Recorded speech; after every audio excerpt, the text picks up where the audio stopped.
પાર્વતીબાઈ વડોદરાના હતા. મહારાજ એનો થાળ દરરોજ જમવા માટે આવતા. પ્રેમમાં પાર્વતીબાઈ નો થાળ જમવા મહારાજ આવ્યા. બહુ ભૂખ લાગી છે. મહારાજ કે એકદમ અમને જમાડો, એકદમ અમને જમવા આપો. પાર્વતીબાઈએ કાચા ભજીયા ઉતારી મહારાજને આપવા માંડ્યા. મહારાજ પ્રેમમાં જમવા જ માંડ્યા. જેમાં પછી વડોદરાના બીજા એક પ્રેમી ભક્ત હતા મોંઘીબાઈ. મહારાજ એની પાસે જઈને કીધું, મોંઘીબાઈ આજ તો અમને પેટમાં બહુ દુખે છે, કે દવા આપો. કેમ મહારાજ? મહારાજ કે અમને આ પાર્વતીબાઈએ કાચા ભજીયા જમાડ્યા છે ને એટલે પેટમાં દુખે છે. આમ મહારાજ એને દર્શન દઈને કહ્યા. પછી મોંઘીબાઈએ પાર્વતીબાઈને ટકોર કરી, મહારાજ જમવા આવે થોડુંક ધ્યાન રાખવાનું, કાચા ભજીયા મહારાજને નહીં જમાડવાના. આજ મહારાજ મને કહી ગયા એટલે મહારાજ માટે સરસ રસોઈ બનાવીને જમાડવાનો. પણ ભાવમાં મને ખબર ન રહી એટલે કાચા ભગવાનને મેં જમાડ્યા હશે. એમ ભગવાન દરેક ભક્તનો ભાવ સ્વીકારવા માટે આવે છે. મહારાજ જયારે લોયા ગામમાં પધારેલા, લોયા ગામના માનબાઈ હતા, એના ઘરવાળાનું નામ સંગા પટેલ. મહારાજી માનબાઈ નો ભાવ એવો હતો, ભગવાન બધાના થાળ જમે. મહારાજ એવા ને ત્યાં ભગવાન ક્યારે થાળ જમવા પધારે. એનો ભક્તિ ભાવ જોઈને મહારાજ સામેથી ગયા છે. એક દિવસનો સમય છે. આ માનબાઈ ભાત લઈને જતા હતા. મહારાજ હામાં આવ્યા. મહારાજ કે અમને બહુ ભૂખ લાગી છે, ભાતમાં જે હોય તે અમને જમવા આપો. માનબાઈ કે મહારાજ આ તો ખેતર ભાત લઈને જઈએ છીએ, ઈ તમને જમાડાય એવું નથી. તમે થોડી વાર બેસો ને, હમણાં ભાત દઈને આવું ને પછી નિરાતે થાળ બનાવીને તમને જમાડું. મહારાજ કે પણ પહેલા થાળ બનાવીને જમાડો તો મહારાજ બહુ મોડું થઈ જાય ભાત દેવાનું. કે તો પછી મોડું થઈ જાય પટેલ તમને કઈ કહેશે? મહારાજ બીજું તો કઈ નહીં કે પણ લાકડીએ પૂજા કરશે. આવા વહમાં છે. બીજું તો મહારાજ તરત સમજી ગયા. મહારાજ કે તો પછી એવું હોય તો અમે જ ભાત દેવા જઈએ, તો અમે તમારું ભાત દઈ આવીને તમે અમારા માટે થાળ બનાવો. એટલે અમે આવીએ ત્યાં થાળ બની જાય. ત્યારે માનભાઈ કે મહારાજ તમે અમારી વાડી ભાળી છે. મહારાજ કે આ બ્રહ્માંડ કોને બનાવ્યું છે? આખી સૃષ્ટિનું સર્જન કરનાર જ અમે છીએ, તો અમે તમારી વાડીનો રસ્તો ન ભાળ્યો હોય? અમે બધું જ ભાળ્યું છે. મહારાજ સોનેરી પાગ ઉપર ભાતનો સુંડલો લઈને ચટક ચાલે. મહારાજ ચાલ્યા જાય છે.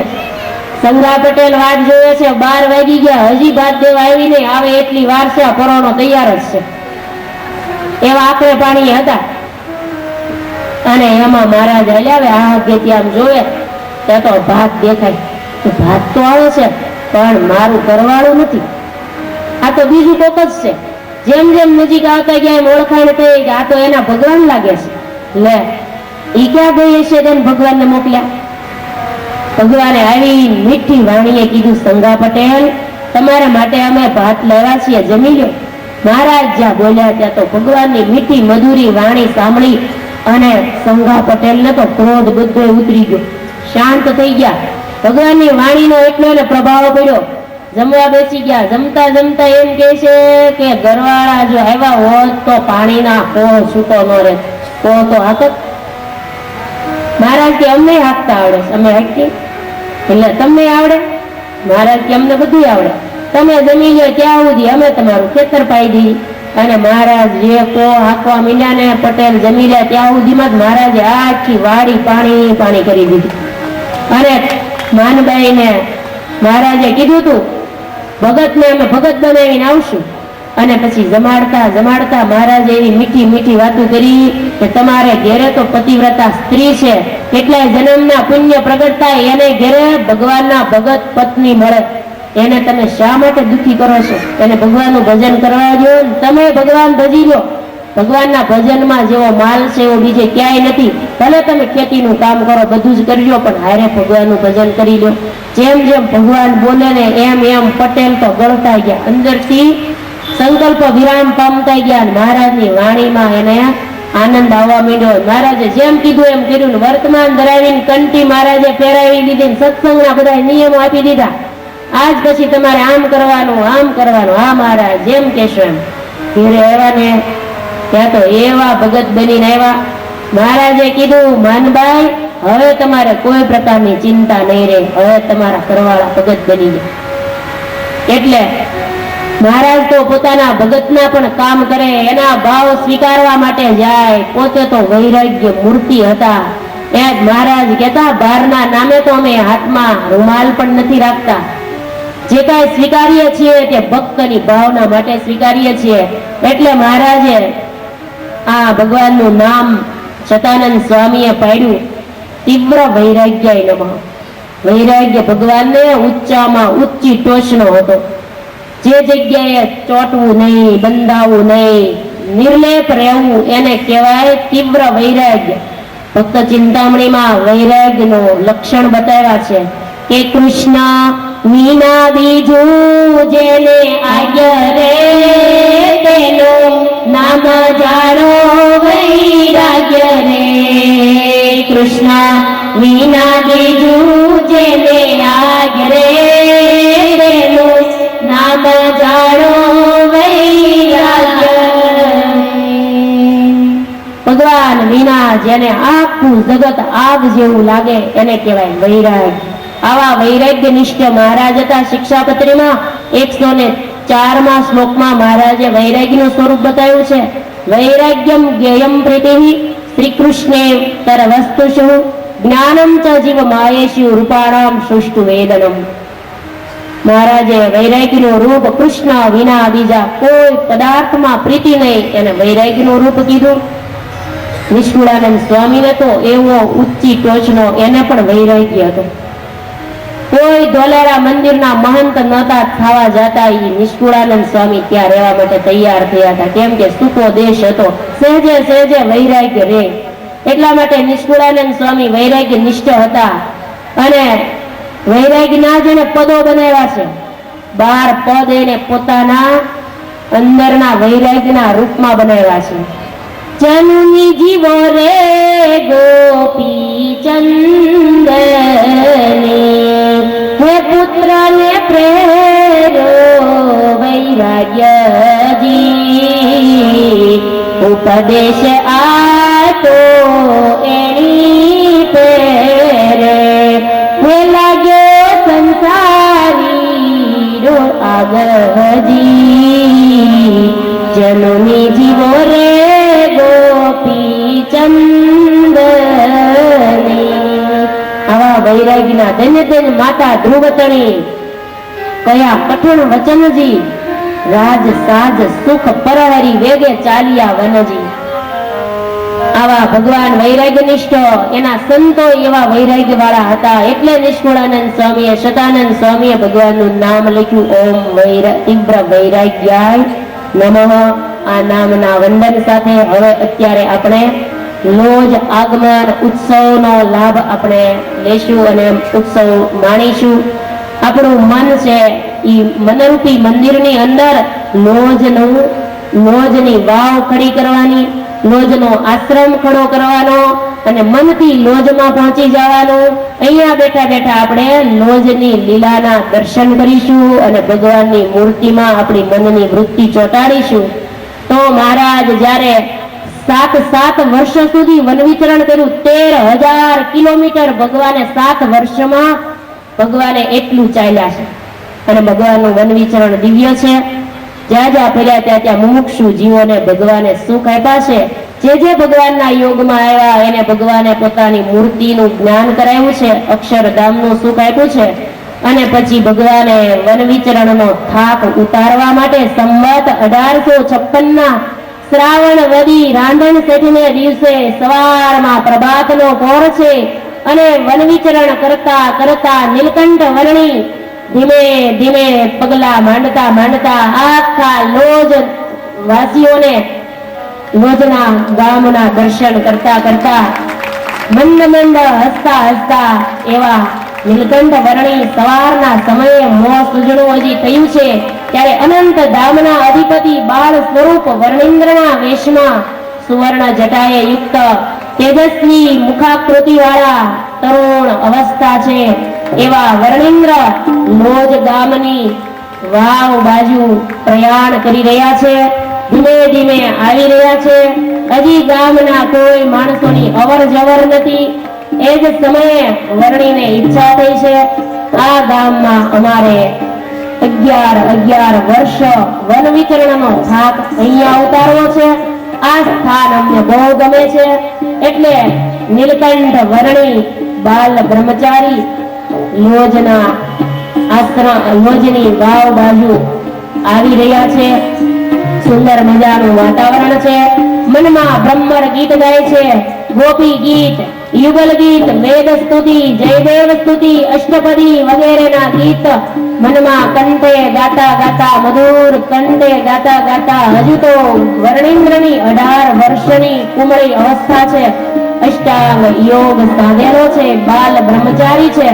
અનંત જીવોના કલ્યાણ કરવા વર્ણિન્દ્ર લોજની વાવે આવી અને બેસી ગયા છે. લોજની વાવે વર્ણિન્દ્ર બેઠા એટલે ધ્યાનસ્થ અવસ્થામાં બેસી ગયા છે. અને શતાનંદ સ્વામીએ સર્વમંગલ નામાવલીની અંદર ભગવાનનું નામ લખ્યું છે. ઓમ લોજ લોક મહાનંદાય નમઃ. લોજના લોકોને આનંદ પમાડનારા એવા વર્ણિન્દ્રને હું નમસ્કાર કરું છું. અને લોજના વાવે આવીને બેસી ગયા છે. ધ્યાનસ્થ અવસ્થા છે. એ સમયે સુખાનંદ સ્વામી પાણી ભરવા માટે લોજની વાવે આવ્યા છે. વર્ણિના દર્શન કર્યા છે. મરમાળી મૂર્તિ, તેજસ્વી કાયા, પિંગલ વર્ણી જતા જોઈ અને સુખાનંદ સ્વામીનું મન ભગવાનની મૂર્તિમાં મોહી ગયું છે. અને વર્ણીને પાસે જઈને પૂછ્યું છે, હે વર્ણી, કઈ બાજુથી આવો છો? તમારું ગામ કયું? તમારા માતા પિતાનું નામ શું? આવા જ્યારે પ્રશ્ન પૂછ્યા ત્યારે વર્ણીએ જવાબ દીધા છે, અમે તો અનિર્દેશથી આવીએ છીએ. જન્મ મરણથી મુકાવે એ અમારા સાચા માતા પિતા છે. ત્યારે સુખાનંદ સ્વામીએ કીધું, વર્ણિન્દ્ર, આલોકની દ્રષ્ટિએ ઉત્તર આપો. આમ જ્યારે સુખાનંદ સ્વામીનો અને વર્ણીનો વાર્તાલાપ ચાલે છે ત્યાં તો લોજમાંથી બધી જ બાઈઓ પાણી ભરવા માટે આવવા લાગી છે. કેમ કે લોજની વાવ ગામમાં હતી, પાણી ભરવાનું તે સ્થાન હતું, એટલે પાણી ભરવાને બાને આવી છે અને બધાની વૃત્તિ વર્ણીમાં લાગી છે. અને કોઈ પાણી ભરવા જાય છે તો કોઈની માથે ઘાસના બારા છે, પોતપોતાના કામ નિમિત્તે નીકળ્યા છે. એમાં વર્ણીના દર્શન કરવા એક બીજી બાઈ બધાને બોલાવી અને વાતો કરે છે, જો આપણા ગામની વાવે સુંદર મજાના બાલા બ્રહ્મચારી એવા છે, એના દર્શન કરવા માટે ચાલો. એમ કહેતા કહેતા બધી જ બાઈઓ કહેવા લાગી છે, લોજની વાવે ઉપર બ્રહ્મચારી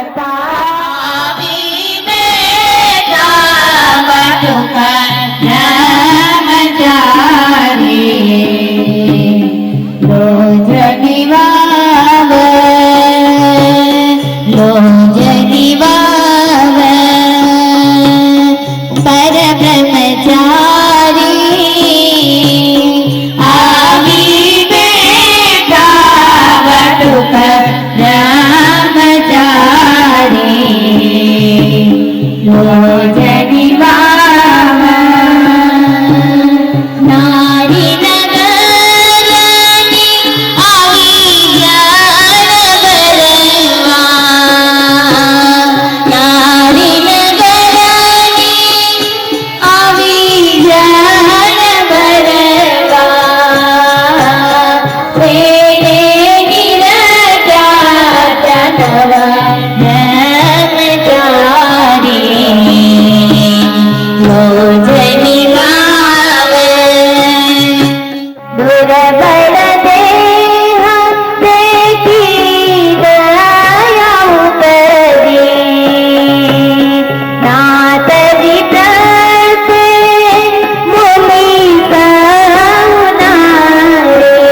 મુક્તાનંદ સ્વામી જે જે સેવા બતાવે એ સેવા વર્ણેન્દ્ર કરી રહ્યા છે. મુક્તાનંદ સ્વામીની આજ્ઞામાં રહે છે, આશ્રમની બધી જ સેવા કરે છે, કાવડ માગવા માટે જાય છે, ઘેરે ઘેરે કાવડ માગે ત્યારે બોલે છે રામ ધૂની એમ બોલતા બોલતા જાય અને નારાયણ હરે સચ્ચિદાનંદ પ્રભુ એમ બોલતા જાય અને કાવડમાં જે કઈ આવે તે આશ્રમમાં લાવે.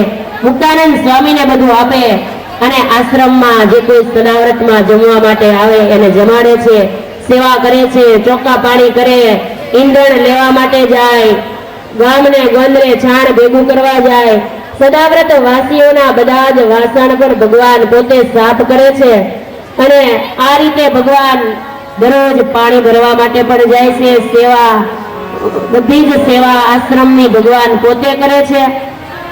પણ વરણી ભોજનમાં મીઠી આવળને મરચાનો મોળો કરીને દરરોજ જમે છે. બીજું કોઈ ભોજન ભગવાન લેતા નથી. આ રીતે નીલકંઠ વર્ણીએ લોજમાં રહી અને અદ્ભુત સેવા રીતિ પ્રવર્તાવી છે. અને રામાનંદ સ્વામી તો ભુજમાં હતા. મુક્તાનંદ સ્વામી પાસે વાત કરી છે કે હવે ગુરુના દર્શન મને ક્યારે થશે, મારે પત્ર લખવો છે. આણી ઉદાસી અંતરે એમ બોલ્યા વર્ણી રાજ, તે સુણી મુક્તાનંદજી અતિ કરે છે ઉચ્ચાટ. મુક્તાનંદ સ્વામી એટલે વર્ણીને એમ કીધું, ગુરુ રામાનંદ સ્વામી ભુજમાં છે અને ભુજ જાતા ખારા સમુદ્રની ખાડી આવે, ત્યાં જવું બહુ કઠિન રસ્તો છે, તો ત્યાં જવાય નહીં. આપણે પત્ર લખીએ. પત્ર લખ્યો છે. બીજો પત્ર એક પત્ર મુક્તાનંદ સ્વામીએ, બીજો પત્ર વર્ણીએ લખ્યો. બે પત્ર ભેગા કરી મયારામ ભટ્ટને આપ્યા અને ગંગારામ મલને ઘેરે ભુજમાં બિરાજતા હતા રામાનંદ સ્વામી. એના હાથમાં પત્ર મળ્યો છે. ભુજની સભામાં પત્ર જ્યાં ખોલ્યો ત્યાં તો પત્રમાંથી તેજ છૂટ્યું છે. અને એમ રામાનંદ સ્વામી બોલ્યા કે હવે આ સત્સંગના ધણી આવી ગયા. હું તો લાવ્યો ગણેશનો વેશ, ખેલ કરનાર જે છે વિશેષ ખરા ખેલાડી તો આવવાના હતા તે આવી ગયા છે. અને હવે બધા જ લોજમાં દર્શન કરવા માટે જાજો એવી બધાને ભલામણ કરી. મયારામ ભટ્ટ ગામડે ગામડે કહી દેજો કોઈ અહીંયા દર્શન કરવા ન આવે, લોજમાં જાય. અને પછી એમ પત્રમાં લખ્યું કે અમે પીપલાણા ગામમાં તમને મળશું. અને આ પીપલાણા ગામમાં મળવા માટેનો આ પત્ર લખીને આપ્યો. ત્યાં વર્ણી મુક્તાનંદ સ્વામીની આજ્ઞામાં રહેજો, સંતોને યોગ અભ્યાસ શીખવાડજો. અને આ બધી જ ભલામણ રામાનંદ સ્વામીએ કરેલી. વર્ણી લોજમાં રહ્યા. જ્યારે જેઠ મહિનો આવ્યો છે, જેઠ સુધી યોગીની એકાદશી આવી. દશમને દિવસે સાંજે લોજથી ચાલતા થઈ ગયા. એકાદશીને દિવસે પીપલાણા ગામમાં પહોંચી ગયા છે. બે યોગીઓનું અદ્ભુત મિલન થયું. નીલકંઠ વર્ણી અને રામાનંદ સ્વામી પહેલા વહેલા પીપલાણા ગામમાં મળ્યા છે. અને અદ્ભુત ભગવાન ને નીલકંઠ વર્ણી બેઠા છે. થોડા દિવસ ત્યાં રોકાયા છે. સંવત 1857 ના બીજા 56માં લોજ આવ્યા અને 57ની સાલમાં રામાનંદ સ્વામીએ નક્કી કર્યું કે સરજુદાસજીને આપણે દીક્ષા દેવી છે. અને દીક્ષાનો મોટો ઉત્સવ કર્યો અને નીલકંઠ વર્ણીને દીક્ષા આપી.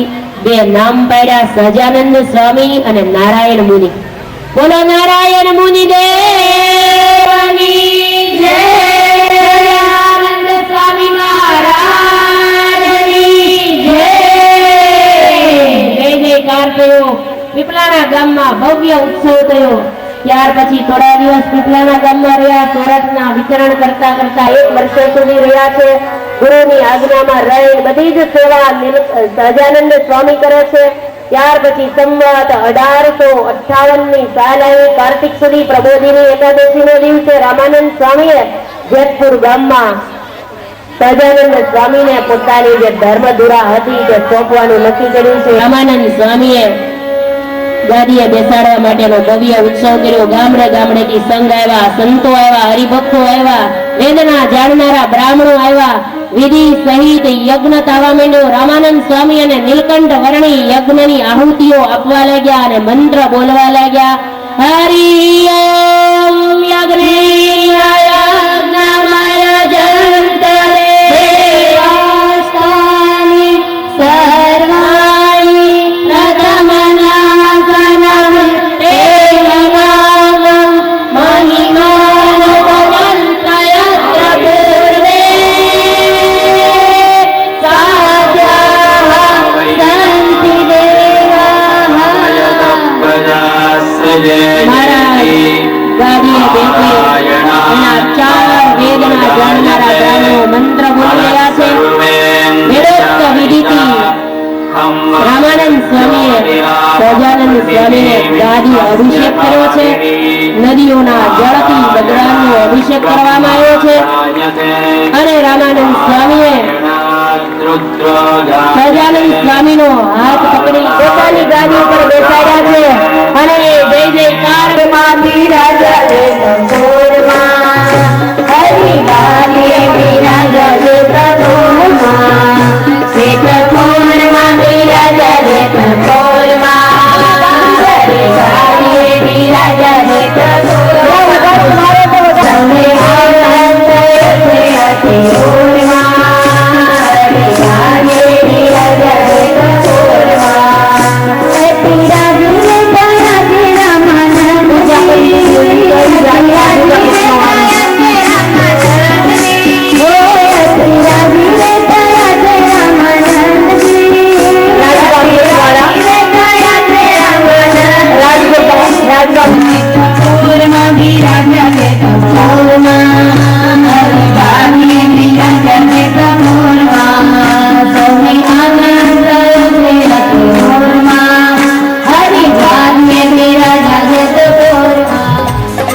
છો વન માળી હૈડામાં મુને વાલા લાગો છો વન માળી વાલા લાગો છો વન માળી હૈયામાં મુને વાલા લાગો છો વન માળી વાલા લાગો છો વન માળી હૈડામાં મુને વાલા લાગો છો વન માળી વાલા લાગો છો વન માળી હૈયામાં મુને વાલા લાગો છો વન માળી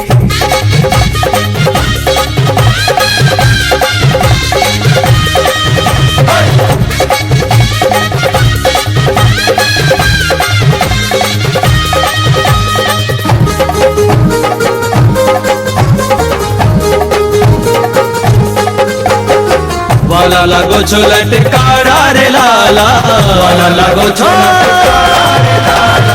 વાલા લાગો છો લટકારા રે લાલા વાલા લાગો છો લટકારા રે લાલા મારા નેડા ઠરે છે ભાડી નેડા ઠરે છે ભાડી નેડા ઠરે છે ભાડી ભાડી રે મુને વાલા લાગો છો વન માળી વાલા લાગો છો વન માળી હૈયામાં મુને વાલા લાગો છો વન માળી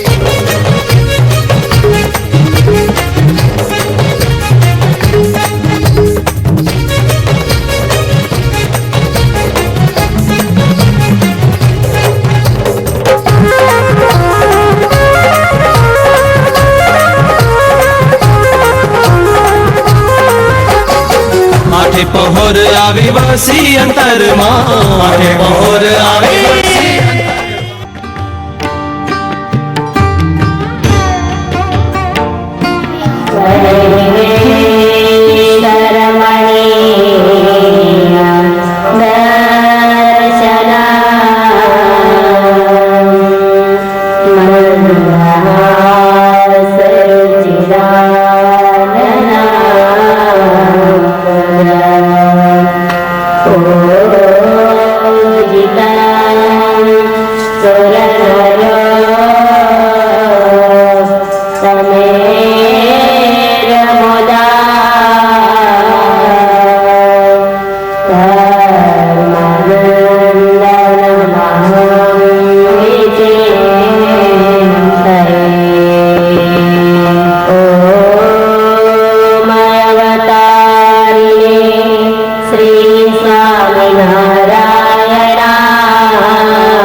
સ્વામિનારાયણ ભગવાનની પૂર્ણ કૃપાથી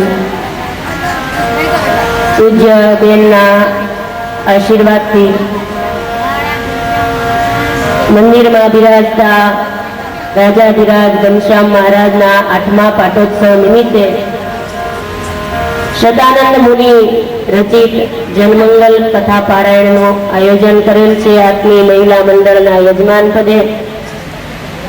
અને શતાનંદ સ્વામીએ 108 મંત્ર સત્સંગી જીવનને આધારે એક મંત્રનું ફળ પણ લખેલું છે. એક મંત્રનો મહિમા ખૂબ જ શાસ્ત્રની અંદર શતાનંદ સ્વામીએ લખેલા છે. કાલે આપણે 21 નામ સુધી મંત્રનો મહિમા ગાયો. આજે 22મા નામમાં આપણે પ્રવેશ કરીએ. ઓમ શ્રી આસ્તિકાય નમઃ. ઓમ શ્રી આસ્તિકાય નમઃ. ઓમ શ્રી આસ્તિકાય નમઃ. ઓમ શ્રી આસ્તિકાય નમઃ. હરિ ઓમ. હરિ ઓમ. હરિ ઓમ. હરિ ઓમ. શતાનંદ સ્વામીએ મહારાજનું નામ આસ્તિક પાડ્યું. આસ્તિક અને નાસ્તિક બે પ્રકાર હોય છે. એમાં ભગવાન તો આસ્તિક કહેવાય છે. ભગવાનમાં જેને વિશ્વાસ હોય, શ્રદ્ધા હોય, એને આસ્તિક માણસ કહેવાય. ભગવાન પ્રત્યે જેને શ્રદ્ધા નથી એને નાસ્તિક કહેવાય છે. અને નાસ્તિક હોય એને એમ લાગે કે ભગવાન જ નથી, પાપ પુણ્ય નથી, આ પૃથ્વી ઉપર જે થાય એ આપણે જે કરીએ તે થાય, ભગવાન કઈ કરતા જ નથી. ભગવાનને જે ન માને એને કહેવાય નાસ્તિક માણસ. પણ ભગવાન તો પૂર્ણ આસ્તિક હતા. અને સ્વામિનારાયણ ભગવાન એક શાસ્ત્રની વાત સ્વીકારતા હતા. આસ્તિકતાથી શાસ્ત્રની વાત ભગવાન માન્ય રાખતા હતા. આસ્તિકનો અર્થ એ થાય કે ભગવાનના સ્વરૂપમાં પૂર્ણ વિશ્વાસ, ભગવાનની મૂર્તિમાં વિશ્વાસ રાખો.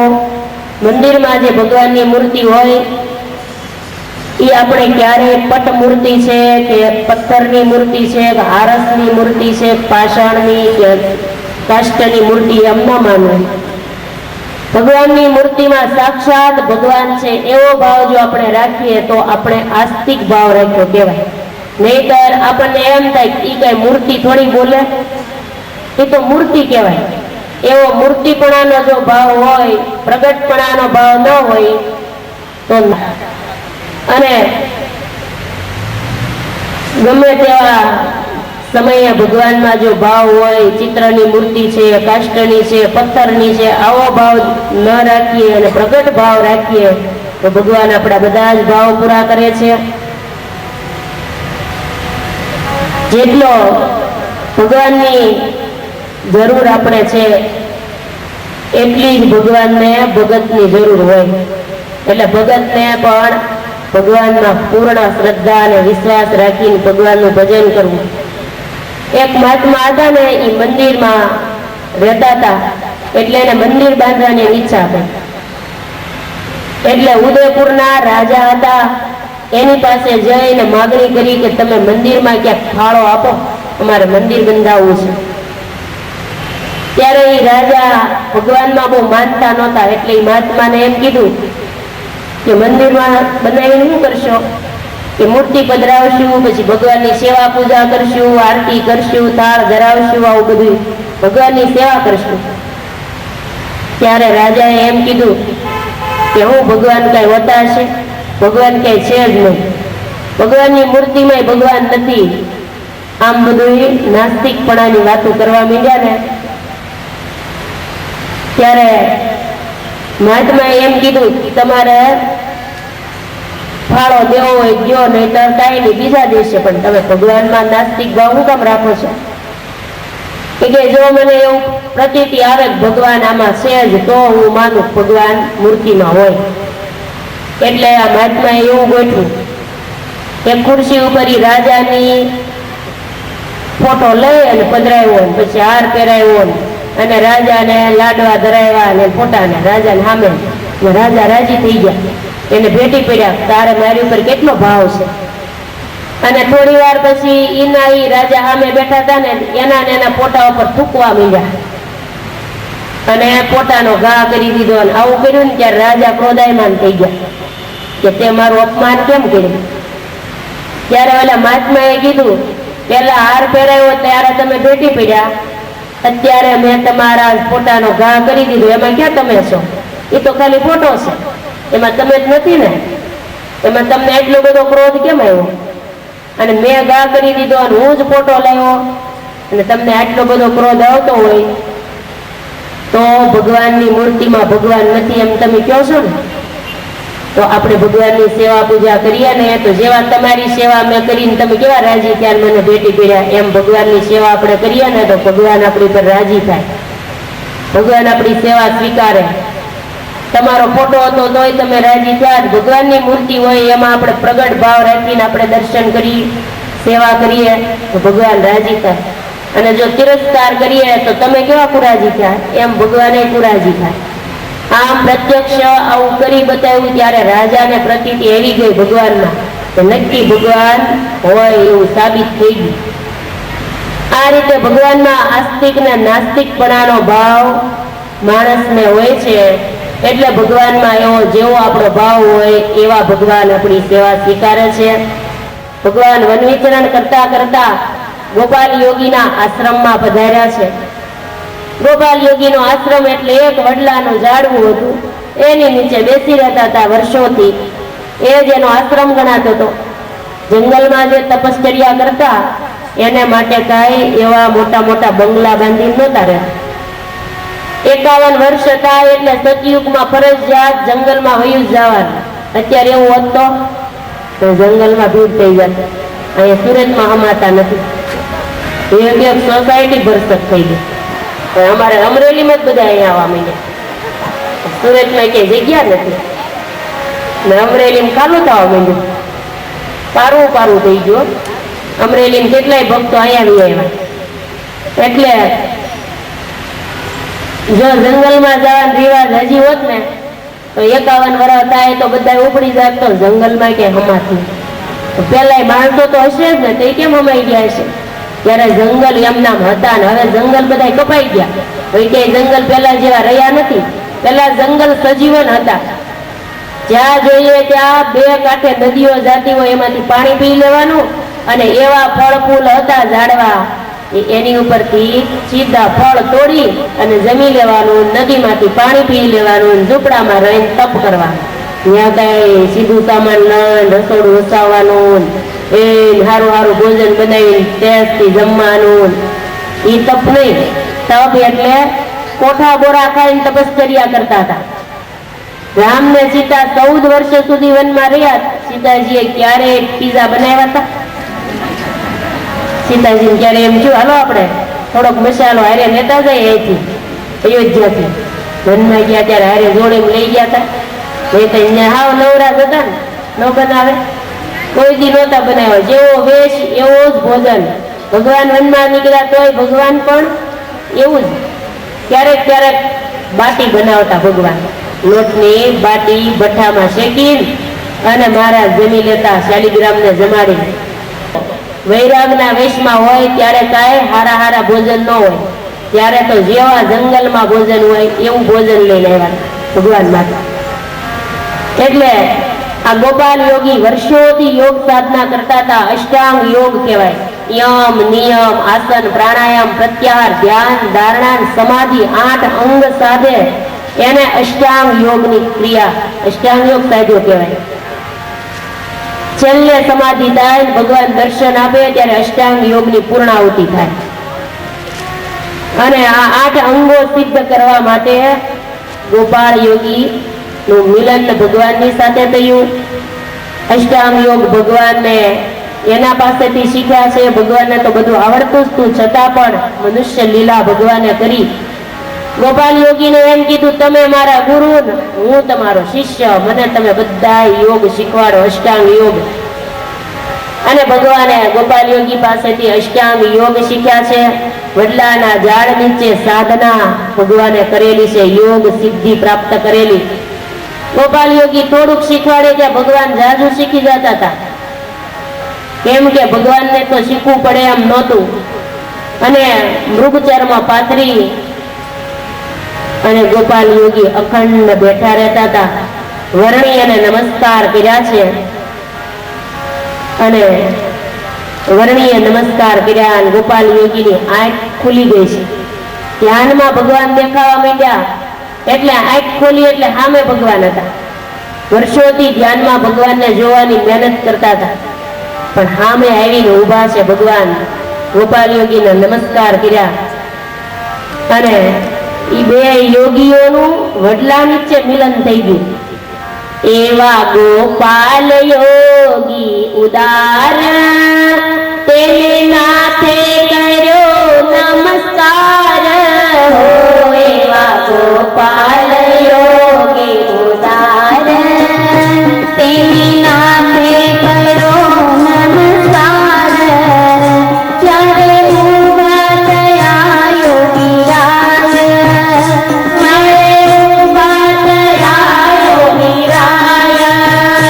મૈલા હેત આણી ઉરમાન, મૈલા હેત આણી ઉરમાન.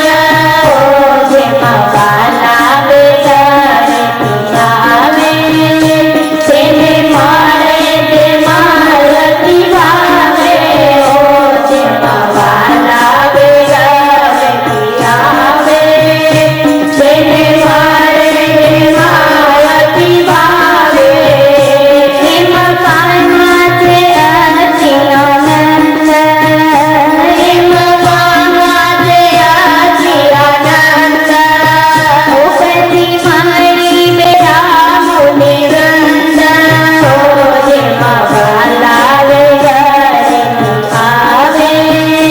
તેને મારે તે મારતી ભાવે. ઓ જેમાં વાલા આવે, તેને મારે તે મારતી ભાવે. તેને મારે મારતી ભાવે.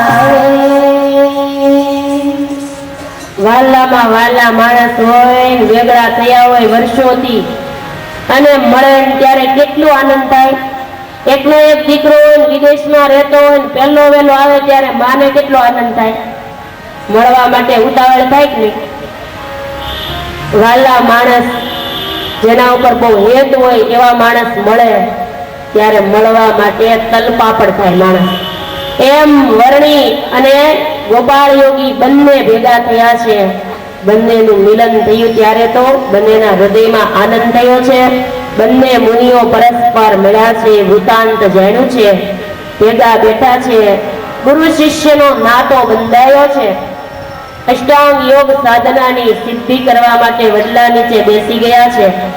ભગવાન અષ્ટાંગ યોગ ગોપાલ યોગી પાસેથી શીખ્યા છે. ગોપાલ યોગી વિચારે છે કે આ મનુષ્ય નથી લાગતા, સામાન્ય મનુષ્ય નથી, આ કોઈ ભગવાન હોય એવું લાગે છે. જોઈ ગુરુ કરે છે વિચાર, નોય મનુષ્ય આ નિર્ધાર. આ મનુષ્ય નથી, મનુષ્યની ક્રિયા જુદી જ હોય છે અને ભગવાનની ક્રિયા પણ જુદી હોય. આ તો કૃષ્ણ છે, ગોલોકપતિ આવ્યા છે પોતે ધરી મૂર્તિ. જાણે ગોલોકમાંથી શ્રી કૃષ્ણ ભગવાન જાણે ના આવ્યા હોય એવું મને લાગે છે. આવો હું જે અતિ નિસ્પ્રેહ, તેને ન થાય બીજે સ્નેહ. ગોપાલ યોગી એમ વિચારે છે કે હું તો એવો નિષ્પૃહી છું, વર્ષોથી તપ કરું છું, ક્યારેય ક્યાંય બંધાયો નથી, મારી મનની વૃત્તિ ક્યાંય ખેંચાણી નથી અત્યાર સુધી ભગવાન સિવાય.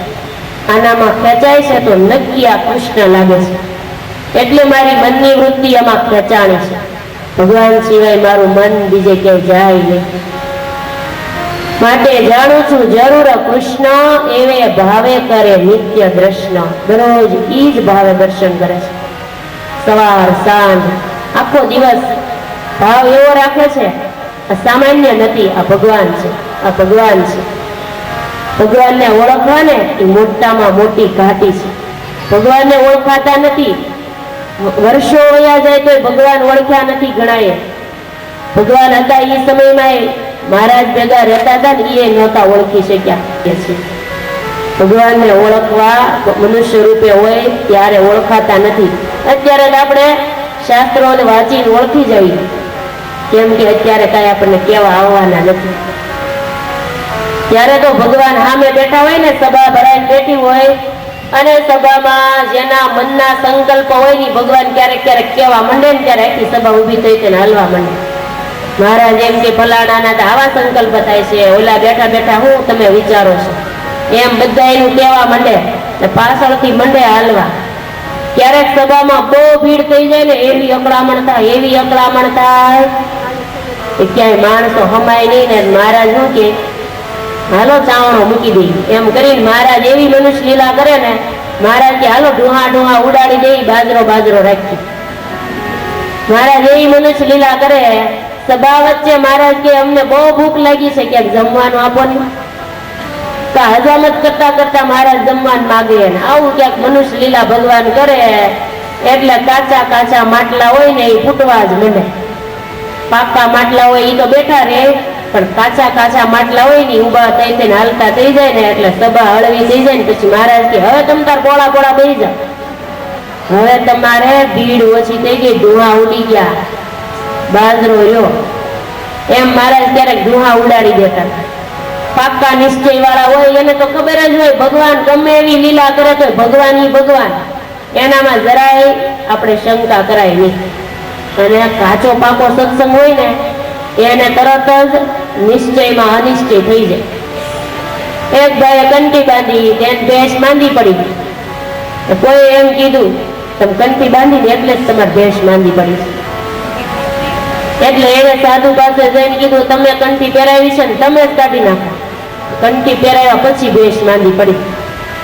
ત્યારે ઓલા સાધુને એમ છું કે આને પાકો સત્સંગ નથી, ઊંડો કોકે ચડાવ્યો લાગે છે, એટલે એને ખબર નથી. સંતોએ સમજાવવા માટે એમ કીધું જો કંઠી બાંધે એની એક ભેંસ તો મરે જ, તોડે એની બે મરે. આમ કીધું એટલે એને બીક લાગી ગઈ, એક ગઈ ને હજી તોડું બે જાય, 3 ભેંસું જાય, એના કરતા હવે ભલે રહી કંઠી. પછી તો સંતોનો સમાગમ કરતા કરતા સત્સંગના પાયા મજબૂત થયા, સત્સંગ દ્રઢ થઈ ગયો. અને પછી કોઈ એમ કહે ને કે તારા ઘરમાં આમ દુઃખ આવ્યું તે કંઠી પહેરી એટલે જે કે ગમે એવું દુઃખ આવે તો હું એ તો ભગવાનની ઈચ્છાથી થાય છે, કંઠી શું કરે, કંઠી છે એટલે હું સુખી છું. પછી એવા શબ્દો બોલવા માંડ્યા. એમ સત્સંગ દ્રઢ થાય ને પછી સમજણ બધી આવી જાય. સત્સંગનો પાયો એવો મજબૂત કરવો. તો ગોપાળ યોગી અને મહારાજ બંને ભેગા બેસીને સત્સંગ કરે. ગોપાળ યોગી ભગવાનમાં ગુરુ ભાવ રાખે અને ભગવાન ગોપાળ યોગીમાં ગુરુ ભાવ રાખે. બે પરસ્પર ગુરુ ભાવ રાખે છે. 1 વર્ષ સુધી ભગવાન ગોપાળ યોગી પાસે રહ્યા છે. આપણે 7 વર્ષનું વન વિચરણ કહીએ છીએ ને ભગવાનનું, એમાં આખું વર્ષ તો ભગવાને ગોપાળ યોગી આપી દીધું. 6 વર્ષ જ ફેર્યા કહેવાય ને. ત્યાં સુધી ભગવાન રહ્યા છે. દરરોજ કંદમૂળ ભગવાન લઈ આવે, ગોપાળ યોગીને જમાડે, ગુરુ તરીકે માન્યા છે એટલે ગુરુની સેવા પણ ભગવાન કરે છે.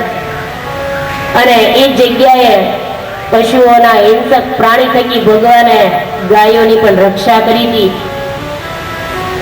છેલ્લે ગોપાળ યોગીનો દેહ ત્યાગ ભગવાને કરાવી, અગ્નિ સંસ્કાર કરીને પછી મહારાજ આગળ ગયા. તેને હરિએ કર્યું ધરીને કરો ત્યાગ આ ભૌતિક દેહ, નિજ જ્ઞાન આપી ઘનશ્યામ પછી મોકલ્યા અક્ષરધામ. પોતાના સ્વરૂપનું જ્ઞાન જ્યાં સુધી ન થયું ત્યાં સુધી ભગવાન ત્યાં રોકાયા છે. 1 વર્ષ સુધી એટલે રોકાવું પડ્યું ભગવાનપણાનું જ્ઞાન કરાવવા માટે. પોતાનું સ્વરૂપ ઓળખાવીને ભગવાને ધામમાં મોકલી દીધા. અગ્નિ સંસ્કાર ભગવાનના હાથે જ થયો છે. ગોપાળ યોગી સુખી થઈ ગયા. આવા મહાન યોગી હોવા છતાં વર્ષોથી તપ કરતા હતા, પણ સમાપ્તિ ક્યારે થઈ તપની? ભગવાને દર્શન દીધા ત્યારે. ભગવાનના દર્શન થાય એ જ યોગની સમાપ્તિ છે. પુરુષોત્તમ નારાયણ સન્મુખ પધાર્યા, પોતાનું સ્વરૂપ સમજાવ્યું ત્યારે ગોપાળ યોગીના તપની સમાપ્તિ થઈ.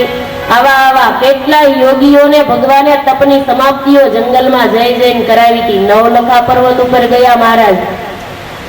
9 લાખ યોગીઓ વર્ષોથી તપ કરતા હતા. નામે નવલખો પર્વત જાય, યોગેશ્વર આવ્યા છે તે ત્યાં. જેમાં કળિયુગ ન કરે પ્રવેશ, એવો છે એ પવિત્ર દેશ. નવલખા પર્વત ઉપર ભગવાન આવ્યા, જ્યાં 9 લાખ યોગીઓ વર્ષોથી તપશ્ચર્યા કરે છે. અને એવું વાતાવરણ પવિત્ર છે જ્યાં કળિયુગનો પ્રવેશ નથી. તો આ પૃથ્વી ઉપર નવલખો પર્વત છે. અત્યાર સુધી હજી આપણે કોઈ ગયા નથી. તમે કોઈ ગયા હોય તો આંગળી કરો. જાત્રા નવલખા પર્વત ઉપર ગયા છો? જ્યાં આ 9 લાખ યોગીઓએ તપ કર્યું હોય ત્યાં ગયા હોય એ ઉષાંગળી કરો. તો એ નથી ગયા ને. હજી સુધી હજી નવલખો પર્વત ક્યાં છે એ કોઈને ખબર નથી. છે તો પૃથ્વી ઉપર જ ભગવાન જ ગયેલા. હિમાલયમાં જ ક્યાં કહેશે. પણ જવાય એવું હોય નહીં તો જ ન ગયા હોય. નહીતર ગયા વગર કોઈ રે. ચંદ્ર સુધી પહોંચી જવાતું હોય 9 લખે ન જાય. બદ્રિકાશ્રમ પણ આ પૃથ્વી ઉપર જ છે, પણ આ દેહે નથી જવાતું. આડી પથરા નદી છે, એવી પથરા નદી છે કેટલાય જોજન પોળી. એમાં આમ આંગળી આમ કરીને આમ આંગળી નાખો ને પાણીમાં, આખું શરીર પથ્થર જેવું બની જાય. એટલે એમાં કોણ જાય? અને એ પથરા નદીને વટીને જ જવાય. બદ્રિકાશ્રમ એ પૃથ્વી ઉપર છે, કૈલાસ પર્વત પણ પૃથ્વી ઉપર છે, જમપુરી પૃથ્વી ઉપર છે, પણ અમુક જગ્યાએ જવાતું નથી. પૃથ્વીનો છેડો હજી આપણે ક્યાં છે એ ખબર છે કે હજી અંત આવ્યો નથી. સુરતના છેડાની આપણે નથી ખબર, તો પૃથ્વીને ક્યાંથી ખબર હોય? એટલે નવલખા પર્વત ઉપર મહારાજ કડકડતી પોષ મહિનાની ઠંડીમાં પૂનમની અંજવાળી રાત્રિએ ભગવાન પધાર્યા છે. કે દૂર ભયંકર જંગલ છે, હજારો જાનવરો ત્યાં રહે છે. એમાં વર્ણી 9 લાખ યોગીઓને દર્શન દેવા માટે છે. 1000 વર્ષથી આ 9 લાખ યોગીઓ તપ કરતા હતા. કેટલા વર્ષથી? 5000 વર્ષથી. આપણને તરત જ મનમાં એમ થાય 5000 વર્ષ સુધી દેહ ટકાવી કેમ શકે? પણ એ 5000 વર્ષ સુધી દેહ ટકાવવાની એનામાં એ સમયે તાકાત હોય. તપના પ્રતાપથી દેહ ટકાવી શકતા હોય. અને તપ કરતા હતા ને એમાં આકાશવાણી થઈ છે કે હે યોગીઓ, આજે તમારે ત્યાં સોનાનો સૂરજ ઉગવાનો છે. તમે જેને માટે તપ કરો છો, જેના દર્શનની તમે વર્ષોથી રાહ જુઓ છો, એવા એક તમે યોગી છો ને, યોગીઓના પણ યોગી યોગેશ્વર આવી રહ્યા છે તમને દર્શનનું દાન દેવા માટે. આમ જ્યાં આકાશવાણી સાંભળી છે બધા સ્થિર થઈ ગયા છે. આકાશવાણી સાંભળતા જ રૂવાડા ઉભા થઈ ગયા છે, ઉતાવળા થઈ ગયા, એકદમ દોડવા લાગ્યા છે. આનંદનો સાગર ઉમટ્યો છે બધા જ યોગીઓને. અને ઉતાવળા જેમ નદીઓ સાગરને મળવા માટે ઉતાવળી થાય, એમ આ યોગીઓ બધાય ભગવાનને મળવા માટે ઉતાવળા થયા છે. દોડતા દોડતા આવ્યા છે. 9 લાખ સ્વરૂપે ભગવાન પોતે 9 લાખ યોગીઓને દર્શન દેવા માટે આવ્યા. એક રૂપે આવ્યા તો બધા યોગીઓના મનમાં એવી ઈચ્છા થઈ મારે ભગવાનને ભેટવું છે. ભગવાનને એમ થયું આટલા બધાને ભેટતા મારે કેટલો સમય વયો જાય, અને કેટલાય હજી તો જીવોના કલ્યાણ કરવા છે, તો અહીંયા અમારે જાજાથી રોકાવાનો સમય નથી. એટલે મહારાજે 9 લાખ સ્વરૂપ ધારણ કર્યા. બધાને ભગવાન ભેટ્યા છે. ભગવાનને બધાએ ફળ ફૂલ જમાડ્યા છે. એનો પ્રસાદ ભગવાને બધા યોગીઓને આપ્યો છે. અને પછી ભગવાન બેસી ગયા. ચારેય બાજુ બધા યોગીઓ બેઠા છે.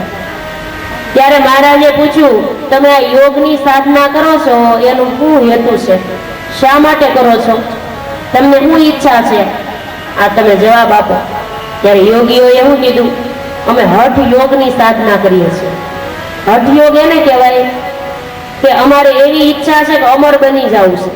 અમરત્વની પદવી પ્રાપ્ત કરવા માટે અમે હઠ યોગ સાધીએ છીએ. 5000 વર્ષથી અમે આ હઠ યોગ સાધીએ છીએ.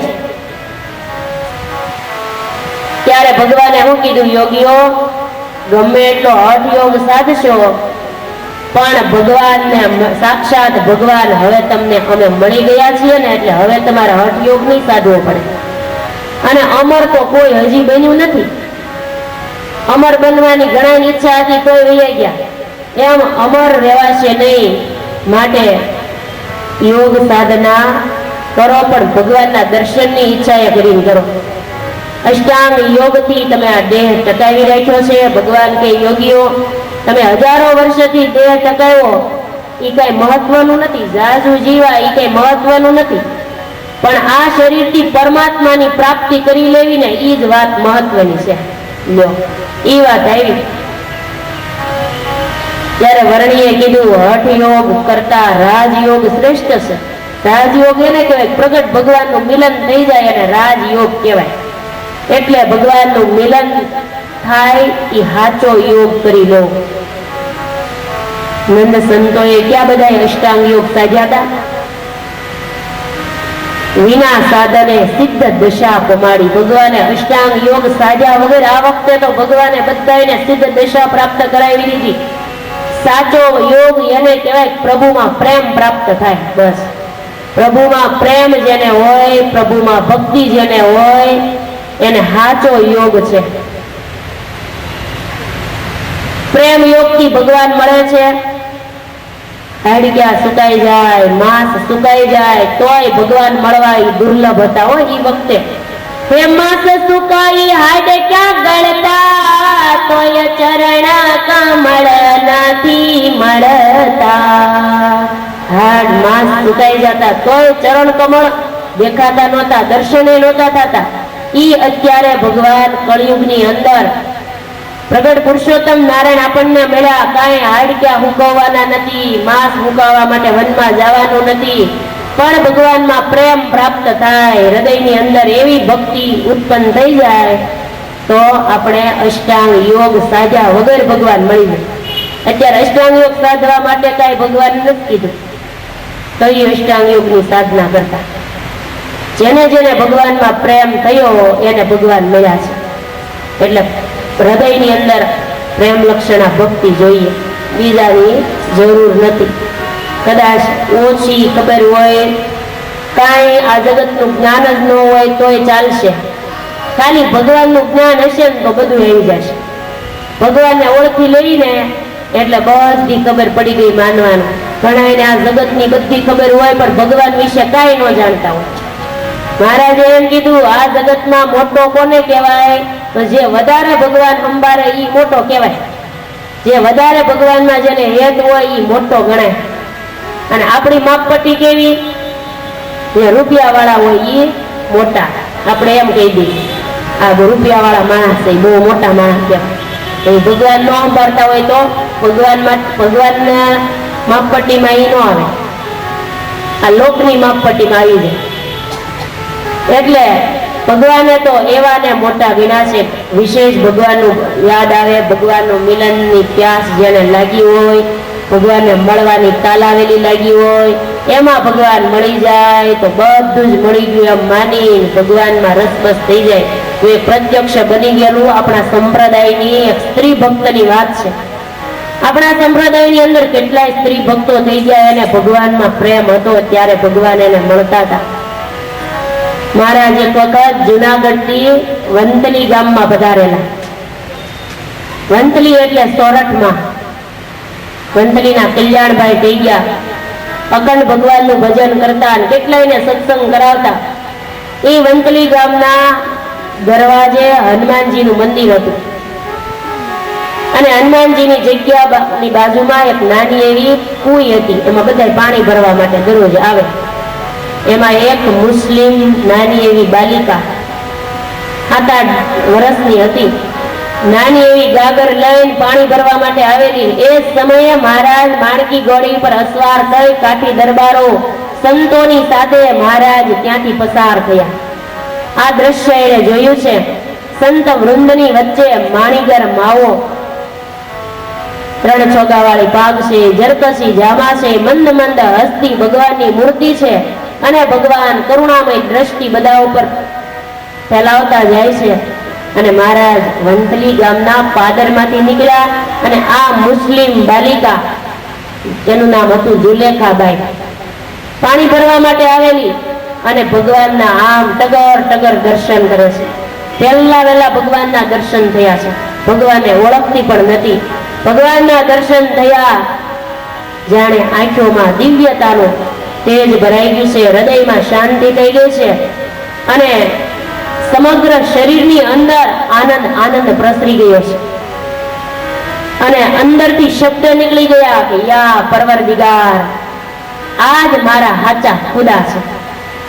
હું મુસ્લિમ ભક્ત છું, હું અલ્લાહને માનું છું, છતાં પણ મારે માટે તો આ હાચા અલ્લાહ આ છે. મારું મન એમાં ખેંચાય છે, મને શાંતિ એના દર્શનથી થાય છે. હૈયું હરિવરમાં એવું હેરાઈ ગયું કે મન પાછું વળતું નથી.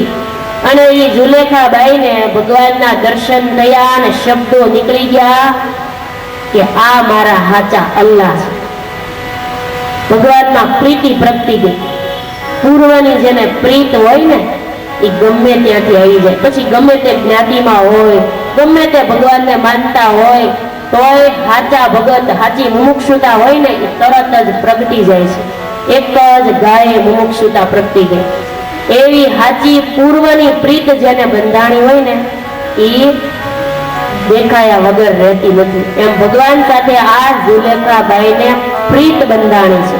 પ્રભુ શું પ્રીતરી બંધાણી રે, ઓ પ્રભુ શું પ્રીતરી બંધાણી રે, પ્રભુ શું પ્રીતરી બંધાણી રે, ઓ પ્રભુ શું પ્રીતરી બંધાણી રે. ત્રિભુવનની વાત જણાણી રે, ઓ ત્રિભુવનની વાત જણાણી રે, પ્રભુ શું પ્રીતરી બંધાણી રે,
મુસ્લિમ જુલેખાબાઈને ભગવાન સાથે પ્રીત બંધાઈ ગઈ છે. બસ ત્યારથી આ નાની એવી 7-8 વર્ષની બાલિકાને હૃદયની અંદર એમ જ થઈ ગયું કે હાચા ખુદા મને મળી ગયા. મુસ્લિમ હોય એટલે 5 વખત નમાઝ પઢે. 5 વખત નમાઝની અંદર હવે એના અલ્લાહની મૂર્તિને બદલે હવે સ્વામિનારાયણ ભગવાનની મૂર્તિનું અખંડ ધ્યાન કરવા લાગી છે. કેમ કે જ્ઞાતિના રિવાજ પ્રમાણે કંઠી નથી પહેરી, પૂજા પાઠ નિયમો એવું કાંઈ એને પાળ્યું નથી, પણ હૃદયની અંદર સૂક્ષ્મ ભક્તિ શરૂ કરી દીધી છે. કોઈ ન જાણે એમ દરરોજ નમાઝ તો એની રીતે કપડું પાથરીને જેમ નમાઝ પઢવામાં આવે એમ જ પઢે. બધાને એમ જ હોય કે અલ્લાહના નમાઝ પઢે છે, પણ હૃદયની અંદર સ્વામિનારાયણ ભગવાનના સ્વરૂપને કોતરી નાખ્યું છે. અખંડ પછી તો પ્રત્યેક પળમાં મૂર્તિનું અનુસંધાન રાખવાની ટેવ આ જુલેખાબાઈને પડી ગઈ અને એમ કરતા કરતા યુવાન થઈ. સગપણ પણ એનું ત્યાં જ વંથલી ગામમાં જ કર્યું છે. સાસરે ગયા પછી પણ નમાઝ પઢવામાં એ જ મૂર્તિનું ધ્યાન, ભજન ભક્તિ કરે છે. રોમે રોમમાં જ્યારે નમાઝ પઢે ત્યારે ભગવાનની મૂર્તિ રોમે રોમમાં આવી જાય છે. હૃદયની અંદર ભગવાન ખડા થઈ જાય છે, શરીરનું ભાન ભૂલી જાય છે. એવી પ્રેમ ભગવાનમાં જાગ્યો છે. સાચો પ્રેમ આવે ને ભગવાનમાં ત્યારે દેહ ભાન પણ ભૂલાઈ જાય, ભક્તિ કરવામાં એવું તાન લાગી જાય. થોડા વર્ષો ગયા, મહારાજ એક વખત શરદ પૂનમનો ઉત્સવ કરવા માટે વંથલી પધાર્યા. સાથે કેટલાય સંતો હતા. એ જ વખતે જુલેખાબાઈને ખબર પડી ભગવાન પધાર્યા છે. દર્શન કરવા માટે દોડા દોડ આવી છે. ભગવાનના દર્શન થયા છે. થોડા દિવસ મહારાજ રોકાયા. શરદ પૂનમનો દિવસ આવ્યો. સાંજે ભગવાને સંતોની સાથે રાસ લીધા છે. એવી ભગવાને રાસ લીલા કરી છે. દૂરથી બહેનોની સભામાં બેઠા બેઠા આ જુલેખાબાઈએ દર્શન કર્યા છે. ભગવાનના દર્શન કરતા કરતા દેહ ભાવ ભૂલાવા લાગ્યો છે. આત્મભાવે આવી ગયા છે. હું મુસ્લિમ છું, સ્ત્રી છું, એવું બધું ભૂલાઈ ગયું છે. આત્મા રૂપ બની ગયા. આંખમાંથી આંસુની ધારાઓ ચાલી છે અને ભગવાનના રાસ લીલામાં લીન થઈ ગયા છે. અને મહારાજે ઉત્સવ પૂરો થયો ત્યારે મહારાજ એમ બોલ્યા, આ ઉત્સવમાં જે કોઈ આવ્યા છે એનું અમે કલ્યાણ કરશું. આ શબ્દ એને દેહ ભાવમાં આવ્યા ને ત્યારે સાંભળ્યા છે. ઉત્સવ પૂરો થયો પછી રાત્રિના 12 વાગ્યા પછી હવ ને ઘેરે જઈને હુઈ ગયા. આ જુલેખાબાઈને પથારીમાં ઊંઘ આવતી નથી. ભગવાનની મૂર્તિ અખંડ દેખાય છે.